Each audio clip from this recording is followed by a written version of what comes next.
Hola a todos, buenos días, buenas tardes, depende de dónde estemos.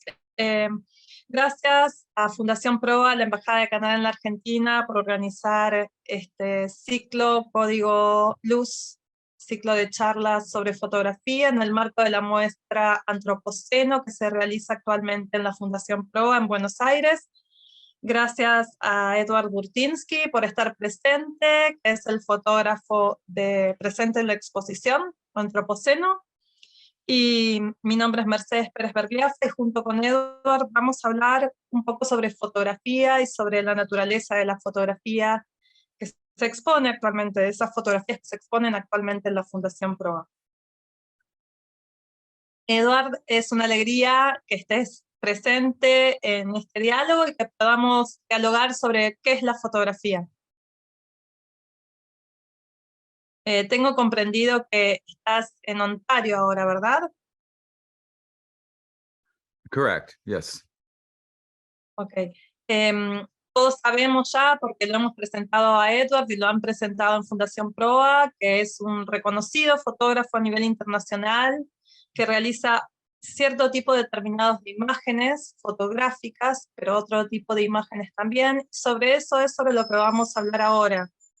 Así que quería preguntarte, Edward, sobre la exposición Antropoceno en la que participás, junto con Jennifer Weisball y Nicolás de Pensier, que son documentalistas. Quería preguntarte entonces y mencionarte que encontramos al menos 3 tipos de imágenes presentes en la muestra. Algunas están contenidas o relacionadas con el formato audiovisual, otras están relacionadas o vinculadas al formato visual, bidimensional, y también hay imágenes vinculadas al formato o al mundo virtual y multidimensional.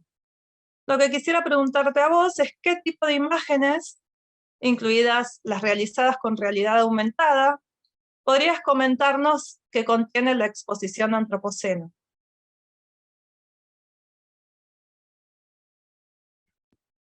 Okay, well, thank you for having this opportunity to talk about the show. Yes, we have 3 methods of presenting the ideas around the Anthropocene.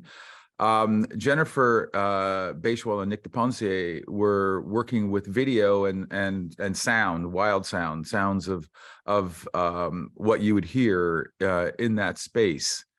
And versus adding any outside sound. So it's really a slice of something going on in the world as in real time, or the illusion of real time, which is what film is or video is. And then, of course, there are the still images on the walls, and that's something that I've been practicing now for, well, I got my first stills camera when I was 11 years old, so I've been taking pictures for quite some time. And we all understand still images, it's a fraction of time captured. And I'm very particular in terms of how I do my photography. I don't kind of use Photoshop as a compositional tool. All the photographs that I take and all the photographs that I release into the world over my whole career are actual places in the world, even though at times they appear like they're from another world. They are indeed our world, but there are places where we rarely go, mines and quarries and industrial factories in China, etc. So I do kind of take my camera to places that we would never really have any reason to go to, but at the same time, we all partake of the things that come from these places, whether it's iron or copper or stone. We build our cities, our transport systems, our agricultural systems, all are out there, but I bring them back to the urban experience through photography. And then there's a third element of the exhibition too, which is photography, I call it, in the third dimension. And I almost call it photography 3.0, being, if we think about the photograph for most of its history, which is over 150 years old, it's a chemical optical process. So you're using a lens-based medium in which it inverts the image onto something that's sensitive, a photosensitive material. That material is then developed or through chemistry is brought forward and frozen, and then you have the tones of reality then reproducible, and a kind of a very, Fox Talbot called it the pencil of nature. It's a direct and ultimate, realist tool. So that's really the beginning of the history of photography till now. You can still do this kind of photography. And then came the digital camera, the two-dimensional digital camera. So now you no longer need chemistry.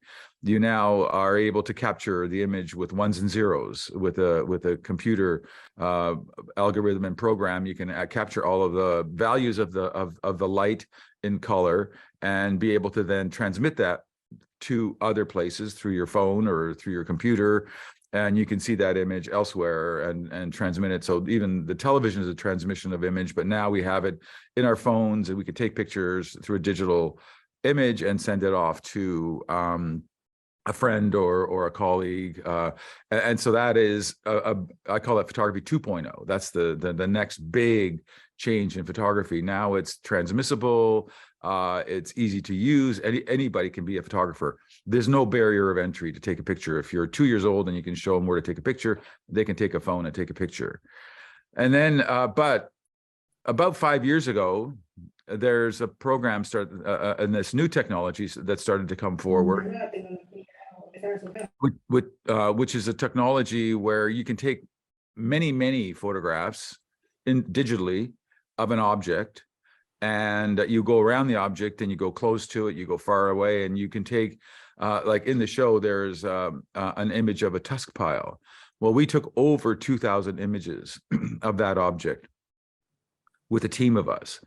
And then you take those 2,000 images and you put them into a program, and this program creates two files. One is your structured or your polygon file, which is the whole three-dimensional shape of that object built with many polygons, so that now it can understand the object in 3 dimensions. And then you have a texture file, all the colors and all the tonalities and the characteristics of the exterior, like of those tusks, so you can see the letters written on them, you can see the texture of these tusks, you can see everything, and that's your texture file. And it brings these two things together, and with your phone, with a target, you can go around and look at it in the 3rd dimension. And it's literally like photography 3.0. It's the next 3rd dimension. It's the object. And it's more like, as an artist, it's more like bringing a kind of a found object into, it's like a Duchampian thing. It's now, like a Richard Chamberlain or Duchamp, you kick an object from in the world and you bring it into the museum, but now it's a virtual object. It's not the real thing, but your perception, and as you go around it, you get to experience it as you would walk around a piece of sculpture or a found object in space. So in many ways, it is kind of exciting to begin to work with this as another way to tell the story. And I think the tusk pile that we captured in Nairobi is a phenomenal example of this, because now, hours after I had done this 3D object, it was set fire and it was destroyed as a signal to would-be poachers that we no longer tolerate the killing of innocent elephants for their tusks and for their ivory, and therefore we're going to destroy it rather than it go onto the market. So this apparently was over $150 million worth of tusks that was all burnt this one night.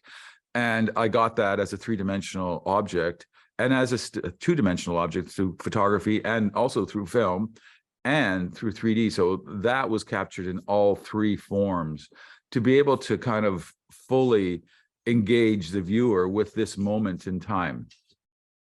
Edward, ¿pensás que podemos comprender la realidad aumentada como una expansión de la fotografía? ¿Es la realidad aumentada como un desarrollo plus de la fotografía? O sea, una fotografía hiperdesarrollada, una fotografía entrando en una nueva etapa. ¿Realmente podemos pensar la realidad aumentada más vinculada con la fotografía antes que con otras disciplinas u otros lenguajes artísticos? Well, it's interesting that augmented reality, you could do augmented reality through a complete simulation. So if you look at, games, Grand Theft Auto, or these very sophisticated, highly monetized games where there's a lot of money being put in, or you can go and watch CGI on movies, and a lot of that is fully created in the computer, and it has a very real appearance to it. So we've all seen CGI, whether you're aware of it or not. We've all watched movies. All the Marvel movies are all CGI, and so we've been watching 3D simulations in the film industry for many years, decades, I would think. But what's different here for the practitioner like myself as an artist, I can go out into the world and choose an object or something that I think is worthy to capture as another way to experience that place or what's going on in that place. So one of my very first successful augmented reality pieces was when I was in Accra in Ghana, and I saw that at the end of every day, the work that the men did in breaking engines from our automobiles, breaking them apart by hand and wrenches and all that. But the pile of these broken engines would be there at the end of the day. And I thought, wouldn't it be interesting to create these 3D experiences of the piles of work that these workers had done over the course of the day. So then I started photographing and capturing these 3 piles as a way to have that brought into a gallery experience, so you can kind of understand that this is the end of life of the internal combustion engine, and this is a kind of a sculpture that speaks to that end of life. So it was just, again, a very fascinating exploration to begin to think of photography in another dimensional form, which then actually isn't about the fixed gaze. Because if I look at a photograph of any of those photographs, I am controlling your gaze. I'm telling you where the edges of the image is, and you have to then kind of go with me and experience that. When you're having an iPad or your iPhone or your phone as an augmented reality experience, and eventually it could just be your glasses and projection onto your eyes. But if you're having that augmented reality experience, there is no fixing of the gaze. You are walking around an object like you would be walking around that object in life. So all of a sudden, you are, you're the protagonist. You can go as close as you want, pull back, go up and down. You can do all of these things. I'm not telling you what to look at. I'm telling you to experience the object in the 360, to walk around it, to look at it. So it's a very different viewing experience than the still image or even the video image, which are very controlled of the gaze. This is, you get to experience it. Respecto a tu actividad como fotógrafo y tu vínculo cotidiano y de tan larga data con las imágenes, 2 preguntas voy a hacer. Una es, ¿para qué pensás que la humanidad necesita de las imágenes? Y la segunda pregunta, vinculada a esta primera, es si con estas 2 nuevas etapas en torno a la fotografía sobre las que venimos hablando, pensás que esas razones por las cuales la humanidad o las personas necesitábamos de las imágenes se han visto cambiadas, y en qué sentidos. Well, I think, images have always been a way in which we communicate. And before photography, there were realist painters that learned how to really capture the world. And the camera lucida, which was the single point perspective. So the idea of a lens and a kind of onion skin, a very thin paper, and they can point it at a scene, and then in that single point perspective, they were able to draw the world as accurately as a lens would transcribe the world. And basically our eyes our lenses as well that are flipping the image upside down onto our retina. Our brain then takes the image and writes it again, and so it makes the world the right way up. And that's how we learn about the world and move through the world. And scientists have and biologists have understood that 70% of our learning as a species, as humans, comes through seeing. So so seeing is a very, very important part of how we understand our world. And so when the lens and the fixing of the image began to happen in 1835 and onwards, but it didn't become popular until 1850s and 60s, where more and more people and practitioners were going out and photographing the world for the first time. I mean, that was a novelty, and people went, wow, you can see our world. And it was, in a way, a more accurate representation. At the same time, I think what happened was the realist painters were put out of a job. And I think arguably as the painters went to impressionism and abstraction, it's because realism, I think, was really being taken over by photography. It was very hard to compete with it. It had such a likeness to the real world. So and now with everybody, and when I was growing up as a young child, you didn't get a chance to take pictures of anything you wanted because film was expensive. It was usually the family camera, so it got brought out on special occasions when we're all dressed up and going to a party or some event, a wedding, a funeral, before we go to church or whatever. That was a special kind of moment where we would bring the camera out, so kids weren't allowed to run out and just take pictures of whatever they wanted. But now with a digital camera, nobody cares. Data's free, and so you can take pictures of anything you want. And so we've now, I think, we now live in a society where photography is accessible to everyone, and you don't have to be trained in it. You don't have to be told how to set up a camera and how to get a good exposure and how to get good color and how to get it sharp. The camera's doing so much of that work for you now. So I think it's become a ubiquitous tool. It's become a shorthand for lists. It's become a shorthand for ways of your own diary, of your moments in your life, even insignificant moments. I mean, photographing your plate of food coming on your table probably would have never happened if it was just original still film and cost you money to take the picture of your plate of food. But now you've got your camera, you're at dinner, why not? And so we use it in so many ways to exchange ideas, to exchange humor, to exchange moments of importance in our lives. And I think as artists, we can, if you use it as a tool to kind of bring awareness and raise consciousness about our world around us, it is also a very powerful tool. And the difference between what I do with the work I do as an artist versus what I do with an iPhone is, as an artist, it's kind of like, if you're a writer, I could sit down and start working on a novel or a series of poems or whatever, and I'm using the language in a very specific way to tell a very specific idea or story. I can still, and as a writer, I can still go off using words and make a shopping list, for what I need to buy at the grocery store as well. And I'm still using words, but I'm using them differently. So it's the same thing with photographs. I think you can use photographs in all kinds of ways. But as an artist, I'm using them in a very specific way to unfold the kind of story of what we as humans are doing to the planet at scale.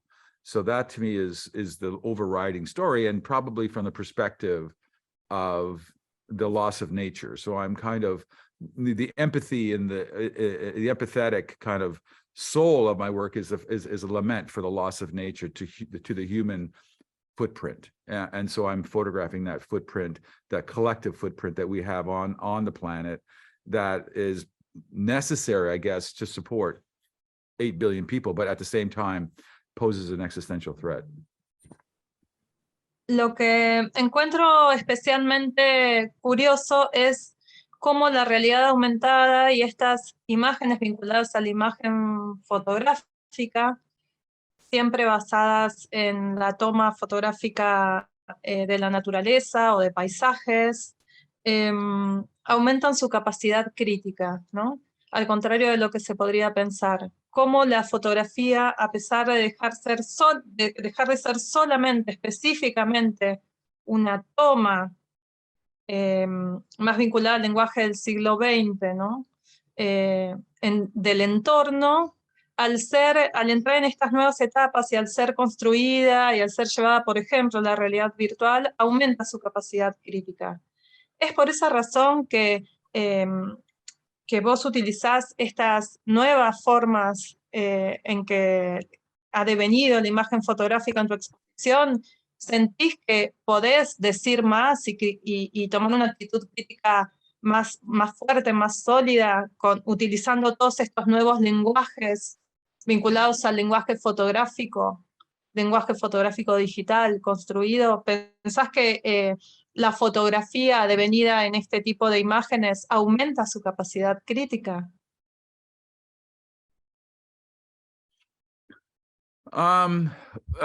Well, I think that we are at the very beginning, the very nascent stage of this new technology.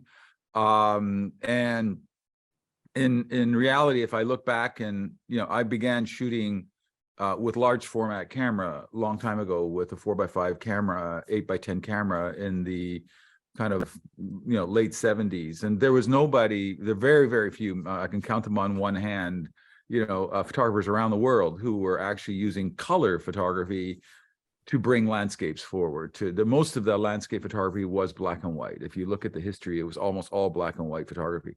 So when I started doing color in the late 70s, even my teacher says, "Why are you using color? That's a medium for commercial purposes. That's what you do to photograph wine bottles and perfume bottles and cars. So why would you go out in landscape and photograph landscapes with it?" And I thought, well, why not? I mean, because I was interested in kind of being there early and starting to think about things at a very early stage of how it could become a very interesting way, because color photography is more how we see the world. It's more realistic than black and white. Black and white's already once removed. So we don't see the world in black and white. Apparently dogs do, but we don't. So I wanted to go to a more accurate representation of the world. And that's why I chose color photography in large format, because I wanted that detail, that reality to be ever present. So you can walk right up to the picture and look at it from 6 inches and you can see everything in the picture. To me, that was one of the powers of photography. That's one of the things it can do better than painting, better than anything else out there. So in your question about where does augmented reality go, or what is it? Well, we're at the very beginning stages of it. I think the metaverse is going to become something eventually as the form factor for being able to experience it gets easier and lighter and less intrusive and less maybe scary. A lot of people don't like to be closed out of the real world and to go into another world for very long. It makes, especially many women are very uncomfortable because they lose all their sensory connection with the real world and go enter into another world, which has a security issue too attached to it. So it's a really interesting question about how far, because augmented reality is just a component of virtual reality. You can take any of the things that I've done and plug them into the metaverse and experience them in the metaverse. So I'm just taking stuff out of the, what could be in the metaverse and putting it into a gallery experience that you can experience with your phone or your iPad. But I can take that tusk pile and have a gallery in the metaverse, and you can go and experience that tusk pile in the metaverse. And the metaverse is really more like what I was saying earlier about our movies and the CGI or gaming. The gaming already exists, again, like a Grand Theft Auto. There are photographers who only photograph in Grand Theft Auto. So they're photographers of a virtual. So they're waiting for things to happen. They're watching other people doing their thing at a sunset from a certain point of view, and they're taking pictures with a camera in the metaverse, and they're metaverse photographers. Which is kind of an interesting idea, but it's happening. It exists today. There's some photographers that just take pictures in the metaverse and show those pictures in the metaverse. Then they have a gallery, and you can go into that gallery in the metaverse and look at their pictures of Grand Theft Auto in the metaverse. And so there is this kind of complete mirrored world that looks texturally, dimensionally, and scale-wise like the world we live in, but it's that outside world built into a computer model, and a very kind of accurate model of the world, both texturally and dimensionally, and so you can, and then light-wise, so you feel like you're actually there somewhere in the world. And this is only going to continue to improve. Where it's going, I don't know, but I don't think it's going away. And so I've been sort of for the last 8 years probably working to understand that world, the three-dimensional world, how it works, how I can capture it, how I can make these experiences in there virtually photographic, so that you feel like you're looking at the real object, but you're not. You're in the virtual. So there's a curiosity that's no different than the curiosity that I had to be an early practitioner of color photography in the landscape. I'm interested to say where can I take this idea of augmented reality, which is a part of virtual reality, but you could just take it out as a singular piece and put it into the real world that you can experience with your phone or your iPad. Contemplando todo lo que acabas de decir y contemplando estas nuevas existencias y estos nuevos desarrollos en torno a la imagen y a la imagen fotográfica, ya como para ir cerrando el diálogo, ¿cómo podríamos definir en la contemporaneidad qué es la fotografía o la fotografía?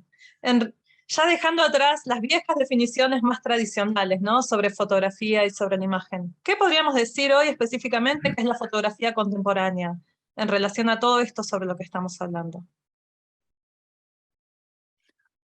Well, it's like an ecosystem that exists, and there's all kinds of different species that live in that ecosystem. If we're talking about the art world, and there are artists who use photography as a conceptual tool. There are some, like myself, are still interested in capturing the real world and bringing real world moments into our consciousness.